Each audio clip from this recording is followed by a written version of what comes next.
So this is like the biggest. This is the biggest video I've ever done, and I got it from a hashtag. Mental, right? I tried most flavors. Blue Raz, Tropicilla, the purple one, but this time it was different. That took me back. Way back. Different people have different constants in their lives. Friends, family, a football team. But for me, it was always gaming. An escape from the everyday norm. An immersion into a virtual world, even when the graphics weren't that immersive. In my room, it was my world. Everything was on my terms. No pressure, no rules, no hassle. Every day was different. Even the longest Netflix series can't compete with the amount of time I spent in San Andreas. Back then, running through Call of Duty with the boys became my standard night. That's until we hit some technical problems.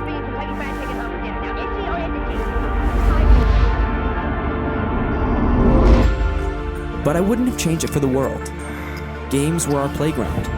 A place to see what happens when we do what we aren't told, and a world in which embraces failure. But who says that ever has to change?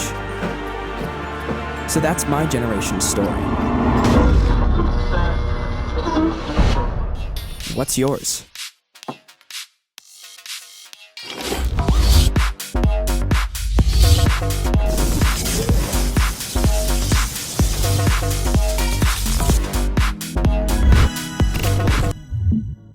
I'm very aware that this is zoomed all the way in.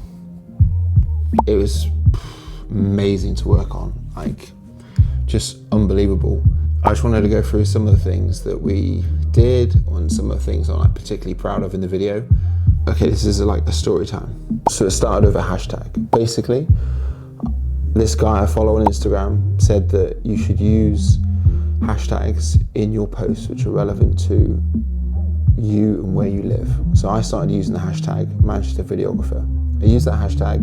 One of the owners of Sneak slid into my DMs and we spoke about some work. I did the commercial for the lockdown one, and then I got an email or a message with a new shot list for this new project, the Generations shoot. I draw everything out. I map out the scenes. I do each single shot of how it's gonna look. I write down the camera lens, the people in it, where it's gonna be shot from, and I put a description for every single thing. This is so that when I can present it to the client, or when we're on set, I already know how the video is gonna look inside my head. And I can put that on paper, and that means that the shots are a lot easier to do. For the set, we used a place in Manchester, and we needed somewhere that was gonna be like, have loads of creative control and loads of potential props. Look at this. This is what it was like. Mate, what is this? I want it like MTV Crib style. This is gonna be MTV Crib style. Are you recording the sound? Everything, yeah. Okay. So we built a 2000s era, or 2020 era gaming room. You know, your YouTubers and your streamers would have.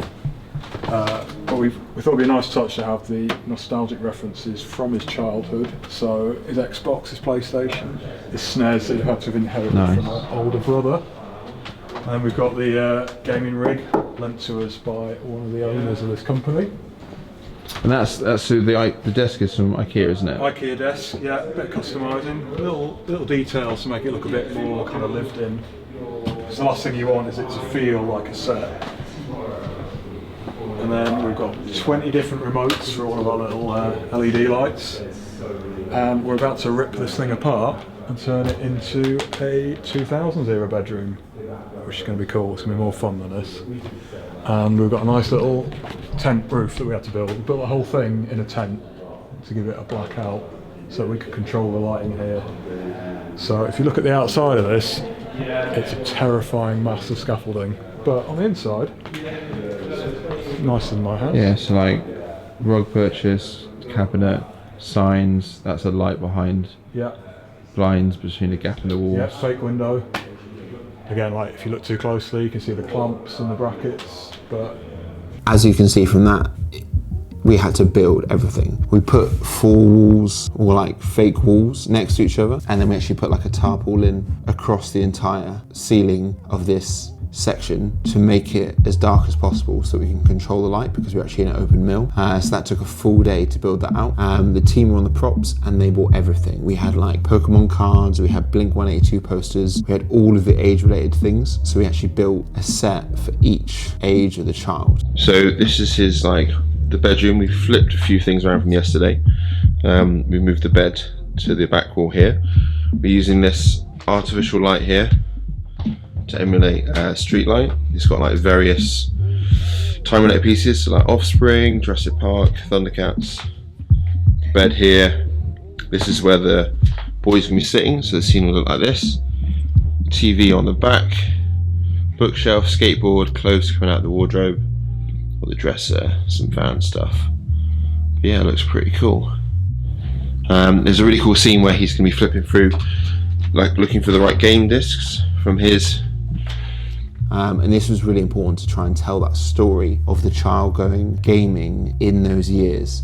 4, 3, 3, 4 main transitions in the video, which is like really important to me. So we've got the initial transition of the kid at the beginning where he drops his controller, and we use the bed to mask out that. So actually going to shoot this under the bed like this as they're sort of falling through onto the floor. The top scene is when he's like say 6, and then camera goes down the bed, and then as it comes out the other side he's actually 8, and we use that like that falling motion in the bed to make that transition. So that was like really happy with that one. The next like super like transition that I liked was really quite simple. Is when the character was sitting in the chair and they go to put their hand into millions tubs, and they like reach down into the tub, and then their hand goes in and the camera goes down into the tub and then comes back up, and that is a different child, different change of scene. Then we use another one where we use the Wii disc. So the child holds the Xbox, PlayStation, one of the games, and turns it midair, and as he turns it we mask it out so it goes to a different year, so we can make these like seamless transitions, so you're not getting like lots of whips and pans and masks and things. They're actually like cleverly sort of done. And the other one I'm really happy with was the PlayStation transition from PlayStation to Xbox. When you see it in the video, the camera goes and follows the disc closing into the PlayStation drive and then comes back out and it's an Xbox. But I reversed the clip on the Xbox so that it's like one seamless movement where the PlayStation disc closes and it goes all the way through and comes out as an Xbox. So I was buzzing with that. I mean, there was one transition I really wanted, and that was at the beginning where he's drinking the sneak, and I wanted the camera, it's really hard to explain, but I wanted the camera basically to go down through the top of the bottle into his eye and then come out the eye as if he was a child, and it was just way above my ability. But I think it was good that we tried it. In the end, to show him going back through time, I lined up all of the clips that we were going to use in the film. I then chopped them down all down to one frame, made it into a compound clip, reversed it, added effects to it, and then overlaid that with a like 20% opacity onto him as he drinks the drink. So that way, when you watch it, it looks like he's going back. Other things that we thought were really cool, we added so much sound design in there. The game sounds in there are amazing. The sounds of the PlayStation startup at the beginning, the sounds of the controller bashing, the N64, the nostalgia was in there. Like, just so much work went into it. Music for the video, we wanted to have 2 different types. So at the beginning, we wanted to have like a modern sort of beaty sort of electro vibe to show that he's in the modern day, and then we wanted something that was going to build but without a huge amount of treble and obviously no vocals. So we wanted it, as he was getting older, we wanted the suspense to build, and then for it to drop back and him go back into modern day as he takes the seat. So it shows him having the generations, always gaming, always developing, always getting better at the games, and then coming back into the modern day. I really like that. Yeah, I think that's it. This is really hard, by the way, not looking at a little monitor down there, up there, down there.